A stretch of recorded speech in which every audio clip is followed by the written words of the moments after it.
दोस्तों, आज के इस वीडियो में हम बात करेंगे एक ऐसे इंसान के बारे में जिसे आज पूरे देश ने भुला दिया है। हमें नहीं पता कि उस व्यक्ति के माता पिता अभी भी इस दुनिया में जीवित हैं या नहीं, लेकिन अगर वो जीवित हैं तो वो बूढ़े माँ बाप आज भी इस देश के भ्रष्ट कानून से इंसाफ की उम्मीद लगाए बैठे होंगे। हम बात कर रहे हैं बहुत ही साधारण लेकिन ईमानदार पुलिस कांस्टेबल रविंद्र पाटिल की। हम इस कहानी को सलमान खान के हिट एंड रन केस के रूप में नहीं बयां करेंगे, हम इस कहानी को बताएंगे रविंद्र पाटिल की कहानी के रूप में। हमने रविंद्र पाटिल के बारे में जब सर्च करना शुरू किया तो हमें एक भी आर्टिकल, एक भी वीडियो ऐसी नहीं मिली जिसमें रविंद्र पाटिल की पूरी जिंदगी के बारे में बताया गया हो। हर आर्टिकल में बहुत कम उसके बारे में लिखा गया है, हर वीडियो में थोड़ा थोड़ा बताया गया है। उन्हीं जानकारियों के आधार पर हम एक कंप्लीट वीडियो बना रहे हैं सिर्फ रविंद्र पाटिल की कहानी के रूप में। रविंद्र पाटिल बचपन से ही पढ़ने में होशियार था। परिवार की आर्थिक स्थिति बहुत ज्यादा अच्छी नहीं थी। 12वीं की पढ़ाई पूरी की तो एक ही सपना था कि देश की सेवा करनी है और पुलिस फोर्स ज्वाइन करनी है। कॉलेज की पढ़ाई के दौरान पुलिस की भर्ती में पार्टिसिपेट करता है और पहले ही प्रयास में साल 1997 को पुलिस कांस्टेबल के रूप में सिलेक्ट कर लिया जाता है। पढ़ाई में तो होशियार था ही, दिमाग भी तेज तर्रार रखता था और इसी चपलता के कारण ही अपनी ड्यूटी ज्वाइन करने के मात्र 2 साल बाद ही एंटी टेररिस्ट स्क्वाड में शामिल कर लिया जाता है। उसका काम था आतंकवादी गतिविधियों की जांच करना और खोजबीन करना। तभी मुंबई पुलिस को एक सूचना मिलती है कि बॉलीवुड के एक बड़े एक्टर को अंडरवर्ल्ड से धमकियां मिल रही हैं। ये एक्टर था सलमान खान और ये बात है साल 2002 के जनवरी-फरवरी की। पुलिस को जैसे ही सूचना मिलती है कि एक सीधे साधे एक्टर को अंडरवर्ल्ड से धमकियां मिल रही हैं, तो पुलिस के बड़े अधिकारियों द्वारा रविंद्र पाटिल को एंटी टेररिस्ट स्क्वाड से हटाकर सलमान खान नाम के एक एक्टर का पर्सनल बॉडीगार्ड बना दिया जाता है। उस समय रविंद्र पाटिल की उम्र महज 24 साल थी। सिर्फ 4 साल की पुलिस सर्विस का अनुभव था। रविंद्र पाटिल के पास कोई गन नहीं थी, कोई हथियार नहीं था, लेकिन उसे एक ऐसे एक्टर की सुरक्षा में लगा दिया गया जिसे कथित रूप से अंडरवर्ल्ड से धमकियां मिल रही थीं। सोचने वाली बात है दोस्तों कि एक निहत्था कांस्टेबल अंडरवर्ल्ड के लोगों से कैसे उस एक्टर की रक्षा कर सकता था, क्योंकि उसके पास तो कोई हथियार था ही नहीं।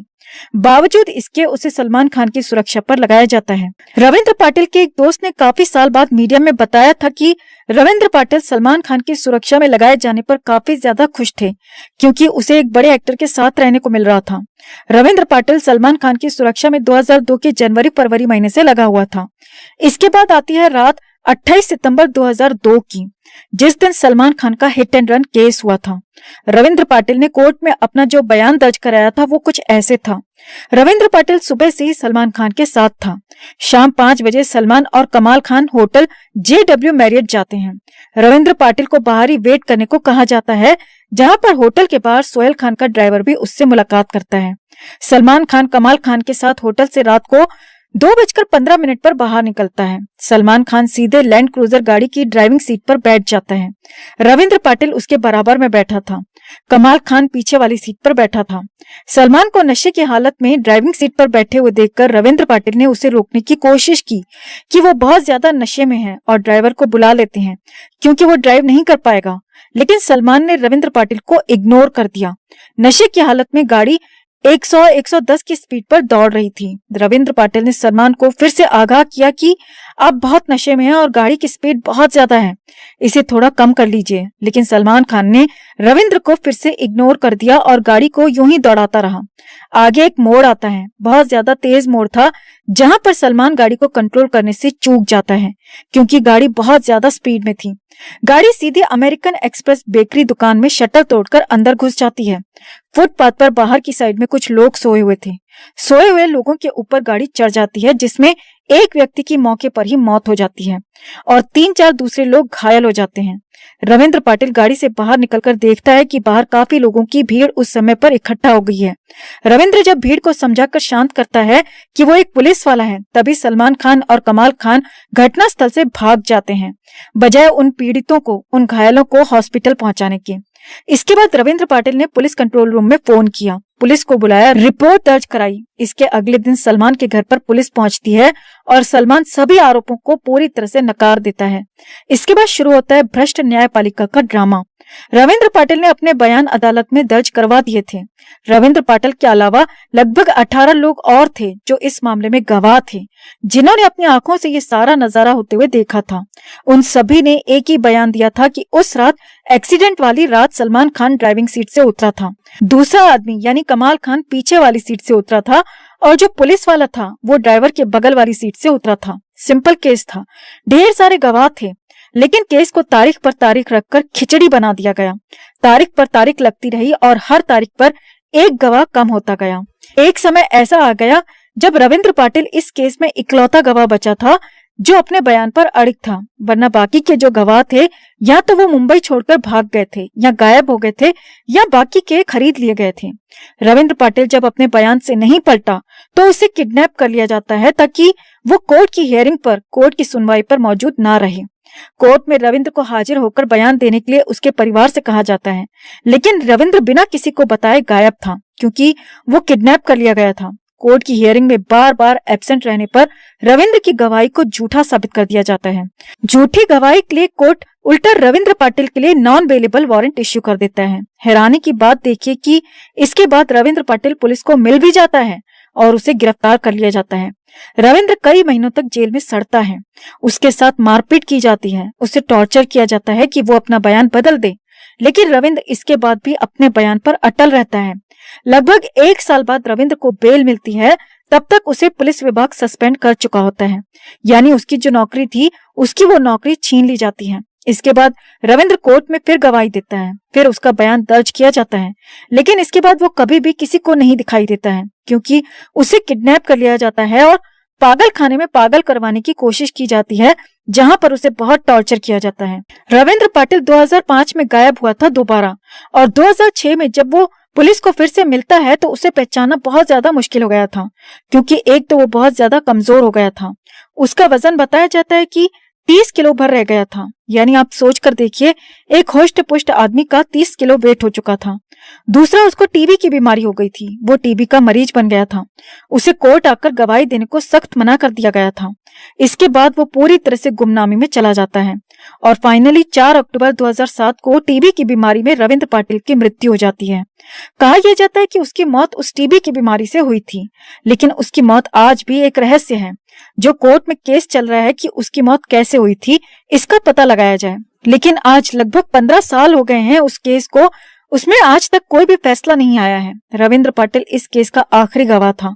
इसके बाद इस केस में कोई गवाह नहीं बचता है, लेकिन केस को फिर भी साल 2015 तक लंबा खींचा जाता है क्योंकि केस को लोगों के दिमाग से निकालने के लिए समय लेना जरूरी था। फाइनली दिसंबर 2015 में सबूतों के अभाव में सलमान खान को कोर्ट से बरी कर दिया जाता है। सबूतों के अभाव में उस केस में जिसमें एक समय पर रविंद्र पाटिल से अलग 18 चश्मदीद गवाह थे, वो खुद लोग गवाह थे जो इसकी गाड़ी के नीचे आकर घायल हुए थे या उनके परिजन, लेकिन धीरे धीरे सभी को ठिकाने लगा दिया जाता है। कुछ को खरीद लिया गया, कुछ को गायब कर दिया गया। जो गायब हुए वो गरीब थे, इसलिए उनके लिए कानून या कोई भी मानव अधिकार आयोग निकलकर सामने नहीं आया कि वो गरीब कहाँ गायब हो गए। लेकिन रविंद्र पाटिल की चर्चा आज इसीलिए हो रही है क्योंकि वो एक पुलिस ऑफिसर थे, वरना वो भी गुमनामी में कहां गायब कर दिए जाते पता ही नहीं चलता। दिसंबर 2015 में जब हाई कोर्ट ने सलमान खान को बरी किया था, तब रविंद्र पाटिल की मदर सुशीला बाई कोर्ट में मौजूद थी। कोर्ट के फैसले से वो कोर्ट में ही फूट फूट कर रोने लगती हैं। रविंद्र की मां ने कोर्ट से कहा कि उसके बेटे ने जिन लोगों को इंसाफ दिलाने के लिए अपनी जान दे दी, वो गरीब लोग आज भी इंसाफ से महरूम रहे क्योंकि पैसे के खेल ने सारा फैसला बदल दिया। रविंद्र पाटिल की बुजुर्ग मां ने आगे कहा कि ये केवल मनुष्य का बनाया हुआ वो दरबार है जिसने हमें आज न्याय से वंचित कर दिया। अब हमें सिर्फ उस सर्वशक्तिमान भगवान की अदालत में ही न्याय मिल सकता है।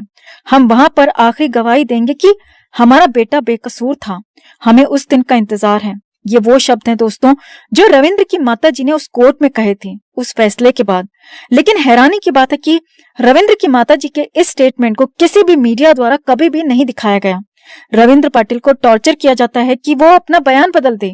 उसे सच बोलने पर जेल में डाल दिया जाता है। पागल खाने भेजकर पागल खाने की कोशिश की जाती है। पागल नहीं हुआ तो टीबी का मरीज बना दिया। यानी रविंद्र पाटिल ने जीते जी इस दुनिया में गंदे से गंदा नर्क झेला था। उसे फ्रॉड बोला गया, भगोड़ा बोला गया। उसकी वो पुलिस की नौकरी छीन ली गई उससे, जो उसका सपना था। रविंद्र पाटिल की जब मृत्यु हुई तब वो सिर्फ 29 साल का था, और ये सब उसके साथ सिर्फ इसीलिए हुआ क्योंकि उसने आंखों देखा सच बोला था। वरना सलमान खान से उसकी कोई पर्सनल दुश्मनी तो थी नहीं, जो उसके खिलाफ वो जानबूझकर बयान देता। कोर्ट ने एक बार भी ये नहीं पूछा आज तक कि जब इतने सारे गवाह थे शुरुआत में इस केस में, तो वो सारे के सारे गवाह अपने आप गायब क्यों हो गए। कोर्ट ने एक बार भी इस बात पर संज्ञान नहीं लिया कि रविंद्र पाटिल ऐसे गुमनामी की मौत कैसे मर गया या मार दिया गया। उल्टा कोर्ट ने रविंद्र पाटिल के बयान को विश्वसनीय नहीं माना। रविंद्र पाटिल ने बयान दिया, अपनी नौकरी दांव पर लगाई, अपनी जान दांव पर लगाई, फिर भी उसका जो बयान था वो कोर्ट की नजरों में विश्वसनीय नहीं था। ये लड़ाई थी पैसे वाले पावरफुल लोगों से, तभी तो पुलिस विभाग खुद रविंद्र पाटिल का दुश्मन बन गया था। साल 2015 में कोर्ट ने जब सलमान को बरी किया था, तब कोर्ट ने रविंद्र की गरीब फैमिली को थोड़ा अमाउंट सहायता राशि के रूप में दिलाया था।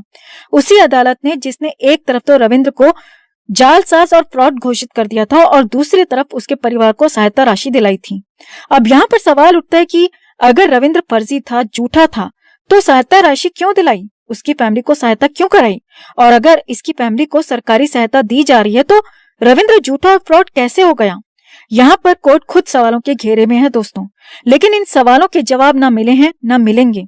यही है इस देश की सच्चाई, यही है इस देश का असली संविधान, जो पैसे वालों के सामने नचनिया बनकर मुजरा दिखाता है और गरीबों के लिए एक स्ट्रिक्ट मास्टर बन जाता है, जो गरीबों को दंड देने को हमेशा तैयार खड़ा है। रविंद्र पाटिल के बारे में आप कितना जानते हैं, कमेंट में जरूर बताएं। वीडियो को लाइक और शेयर कर अपना प्यार और सपोर्ट भी जरूर दिखाएं। चैनल को सब्सक्राइब कर चैनल के साथ जुड़कर हमारी ताकत बढ़ाएं।